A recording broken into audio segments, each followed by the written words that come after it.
ওইখানে মনে করা হচ্ছে যে ওইখানে অনেক শক্ত কিছু আছে। উপরে তো শব্দ পাওয়া যায়, ওই যে আপ ডাউন করে তা খট্টাস খট্টাস শব্দ পাওয়া যায়, নিচে যায় না আর। আচ্ছা আচ্ছা আচ্ছা।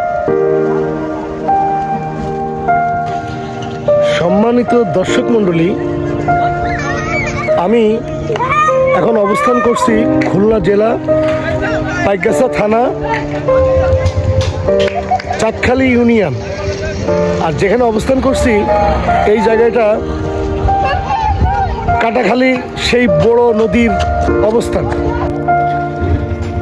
কাটাখালী এই নদী, এই যে আয়তনটা আমি দেখাচ্ছি, এই সবই হচ্ছে নদী ছিল একটা সময়। এখানে লঞ্চ, স্টিমার, জাহাজ, কার্গো এইগুলা এখানে অবস্থান করত। এই কাটাখালীর নদী, ছোটবেলায় আমরা যখন খুলনা যাওয়া আসা করতাম তখন এখানে অনেক লঞ্চ এখানে এমন ঘুরলে দিত যে অনেক লঞ্চ অ্যাক্সিডেন্ট করতো। এখানে লঞ্চে দুর্ঘটনা ঘটে অনেক মানুষ মারাও যেত। সেইটার আজকে দেখেন এখানে মাঠ, তারপরে হচ্ছে বাজার, এই যে নদীর মাঝখানে একদম বাজার। এই সে আমাদের পূর্বের সেই কাটাখালী নদী। নদীর মাঝখান থেকে এই রাস্তা চলে গেছে হচ্ছে বাগার দিকে। এদিকে যাওয়া যায় হচ্ছে কয়রা, তারপরে হচ্ছে পাইকগাছা। এখান থেকে আমি যে রাস্তার মাঝখানে ভিডিও করছি, এই জায়গাটা হচ্ছে একদম নদীর মাঝখানে দাঁড়ায়। এই নদীর নাম কপোতাক্ষ নদী। সেই কপোতাক্ষ নদী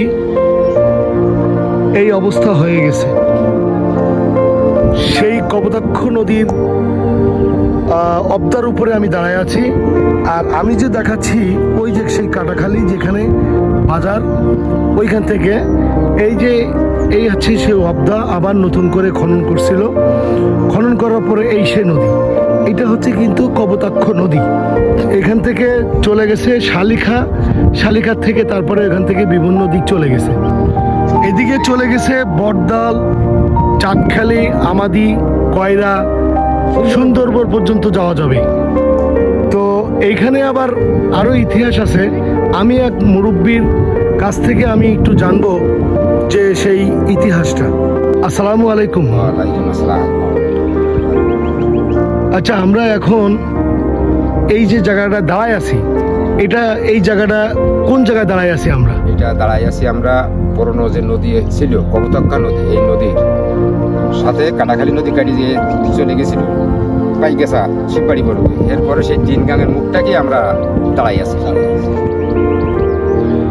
আচ্ছা মুরব্বী, এই জায়গার কাটাখালীর যে নামকরণটা করা হয়েছিল, এই কাটাখালীর নামকরণটা কিভাবে হয়েছিল, কি জন্য হয়েছিল? এই কপোতাক্ষ নদী ছিল, এরপরে এখান থেকে একটা নদী কাটিয়ে গেছিল শিববাড়ি পর্যন্ত। যাওয়ার পরে এটাই হয়ে গেল কাটাখালী। এই নদীটা কাটার কারণ, নদীটা কাটার কারণেই হয়েছে কাটাখালী এর নামটা দিয়ে গেল। তা না হলে এই এলাকার নাম ছিল শাহপাড়া, কৃষ্ণনগর, দেবদুয়ার, এটাই নাম ছিল। এই জায়গায় নাম হয়েছে কাটাখালী এই নদীটা কাটার পর। আচ্ছা মুরব্বী, এইখানে আমরা ছোটবেলায়, আমিও তো অনেক সময় এখানে লঞ্চে উঠে আমরা খুলনায় চলে যেতাম। তো আপনারা এখানে আর কি কি দেখছেন? প্রথমত দেখছি স্টিমার চলতো, এর পরপরই লঞ্চ এবং মালামাল টানাতুনি কার্গো চলতো, জাহাজ চলতো, মানে মাল টানা জাহাজ যেটা কার্গোরে বলে।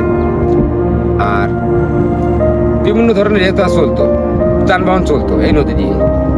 চলতে চলতে বাদা কাটা নৌকাও চলতো খুবই। এর ভিতরে হুট করে নদীতে বান উঠে গেছে।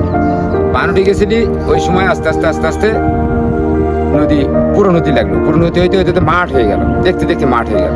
তো যদি এখানে বিশাল আকারে একটা ঘোল পড়তো জোয়ারের সময়, সেই ঘোলে যদি কোনো নৌকা ডিঙে সেখানে যেত, যে সঙ্গে সঙ্গে তলায় নিয়ে যেত, সেটা আর পাওয়া যেত না। তাহলে তো চমৎকার একটা কাহিনী এটা। তাহলে এখানে তাহলে আপনি বোরিং যখন বসাতে যান, তখন ওই বোরিং একটা নির্দিষ্ট জায়গা যে ওর পরে আর যায় না, ওখানে যে বেঁধে যায়, মানে ওইখানে মনে করা হচ্ছে যে ওইখানে অনেক শক্ত কিছু আছে। উপরে তো শব্দ পাওয়া যায়, ওই যে আপ ডাউন করে তা খট্টাস খট্টাস শব্দ পাওয়া যায়, নিচে যায় না আর। আচ্ছা আচ্ছা আচ্ছা আচ্ছা। তাহলে সেই মনে হচ্ছে যে সেই আমলের যে কার্গো টার্গো গুলো ডুবছে এখনো পর্যন্ত পানির নিচে এখানে কিছু না কিছু আছে আছে।